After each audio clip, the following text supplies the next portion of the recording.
तो गाइस जैसे कि आप लोग देख सकते हैं पवन सिंह और ज्योति सिंह जो है एकदम लाइव वीडियो कॉल पे लोग थे और बहुत ही ज़्यादा ये वीडियो वायरल हो रहा है। और मैं बता दूं कि पवन सिंह को लेकर के ज्योति सिंह जो है इनको भी बहुत ही ज़्यादा वीडियो कॉल पे ही डांट दी, और लेकिन उस चीज़ को इग्नोर करते हुए इन दोनों में 2 मिनट में फिर समझौता हो गया। फिर ये दोनों वीडियो कॉल में काफ़ी ज़्यादा हंसते मुस्कुराते नजर आए।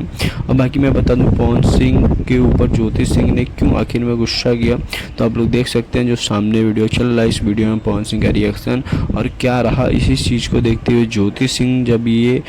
ज्योति सिंह ये वीडियो देखी तभी वो ज्योति सिंह को काफ़ी ज़्यादा गुस्सा हुआ। पवन सिंह को वीडियो कॉल लगा दिया, बहुत ही सारा बोल दिया, लेकिन पवन सिंह ने मांग ली माफ़ी ज्योति सिंह से। और उसके बाद जो है ये दोनों काफ़ी ज़्यादा हंसते खिलखिलाते वीडियो कॉलिंग के बाद किए, काफ़ी टाइम तक बात हुआ। लेकिन गाइस मैं बता दूं बहुत ही ज़्यादा यहीं पे जो है पवन सिंह भी ज्योति सिंह को काफ़ी ज़्यादा समझाएं और डांटते हुए भी नजर आए, लेकिन इन दोनों में कोई भी ऐसी बड़ी विवाद नहीं बनी। बाकी आप लोग न्यू है चैनल पर, चैनल को सब्सक्राइब कीजिए, लाइक कीजिए, शेयर कीजिए, और वीडियो कैसी लगी कमेंट करके जरूर बताइएगा। फ़ैन किसके हैं ये तो ज़रूर बताना अनिवार्य।